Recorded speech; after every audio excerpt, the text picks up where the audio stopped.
A paz do Senhor, meus irmãos. Estamos aqui hoje para fazermos a leitura diária de quarta-feira, que está registrado no livro de Apocalipse, capítulo 2, versículo 3, que diz: E sofrestes, e tens paciência, e trabalhaste pelo meu nome, e não te cansaste. Referente à lição 6, né? Efésio, a igreja do amor enfraquecido. Vemos que o Senhor identificou essa igreja como aquele que está no meio dos castiçais e que tem a sua destra as 7 estrelas, né? E ele então anda no meio das igrejas. 7 castiçais nós já vimos que significa as igrejas, né? E as 7 estrelas são os 7 anjos das 7 igrejas da Ásia Menor, das 7 igrejas de Apocalipse, né? Então nós vemos, irmãos, que aqui nós estamos referindo a uma igreja sofredora, né? É uma igreja que ela foi elogiada pelo Senhor, que ele diz que ele conhece as tuas obras, eu conheço as tuas obras e o teu trabalho e a tua paciência, e que pode sofrer os maus, e puseste à prova os que dizem ser apóstolos e não são, e tu os achastes mentirosos. Esses aqui certamente, porque no verso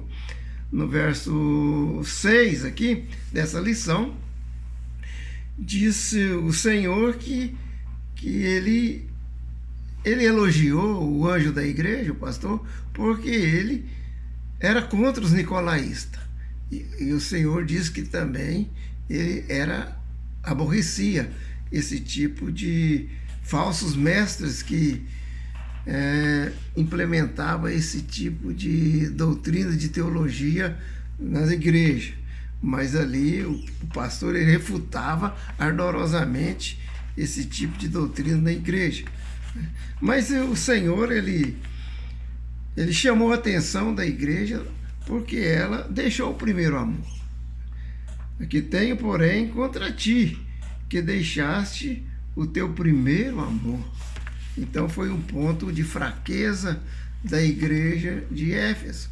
E a cobrança, evidentemente, ela vem em cima do pastor, né? Mas era uma igreja sofredora. E o Senhor não deixa também de considerar os pontos positivos, né, da sua igreja. Se bem que ele corrige aquilo que está precisando ser corrigido, que está em falta. Mas por que a igreja é sofredora? Eu creio que devido à igreja ser inserida numa cidade, igual a cidade de Éfeso, com a população de 250 a 300 mil habitantes, uma cidade com um comércio bastante agitado, era uma cidade portuária ali, banhada pelo mar Egeu, e havia um grande comércio de artefatos, principalmente de produtos de idolatria da deusa de Diana, ou seja, também a deusa de Diana para os romanos, a deusa Artemis para os gregos. Então era ali um comércio também de escravos, né? Muitas comerciantes estavam ali, além de escravos, tinha outros que comerciavam vários tipos de produtos comum naquela época. E a cidade tinha bastante mercadores, ali era uma corrupção, né? Tinha uma certa corrupção ligada à promiscuidade também, junto com aqueles tipos de comércio, e um nível muito baixo de moralidade daquela cidade. Então veja bem a igreja onde ela estava inserida. Ali havia um templo, né, chamado, conforme diz o templo de Diana, que era um templo de 3.500 metros quadrados, e construído com mais de 100 colunas, de 18 metros de altura. Então era um templo muito apoteótico, um templo que foi considerado uma das maravilhas, das 7 maravilhas do mundo antigo. Então, diante desse cenário, nós vemos que uma igreja inserida ali, ela tinha suas dificuldades. Era uma igreja realmente sofredora para combater esse tipo de população de gente acostumado nesse nível tão baixo de moralidade, né?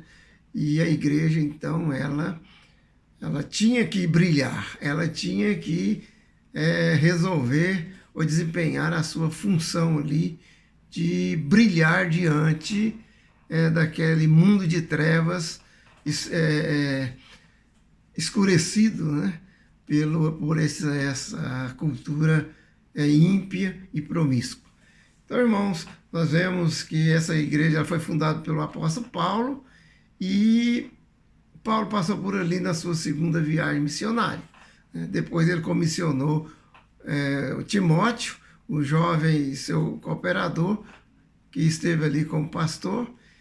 E antes, porém, Paulo, ele na sua terceira viagem missionária, ele ficou por ali por uns 3 anos. Então foi uma igreja bem doutrinada, né? Uma igreja que foi, como dizemos, doutrinariamente bem alicerçada. E por isso ela estava, então, vencendo, né, todas essas tempestades ligadas às culturas, né,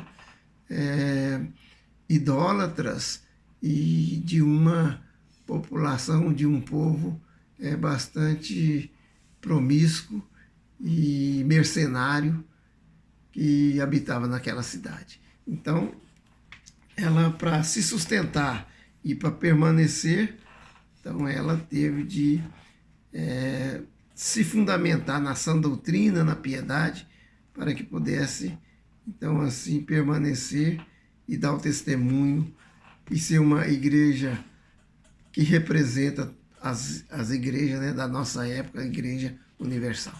Que Deus abençoe os irmãos e que nós possamos, assim, na próxima aula na 6ª lição, nós então vamos aprender bastante sobre esse tema, sobre essa igreja. Deus abençoe os irmãos, ficam todos na paz do Senhor. Amém.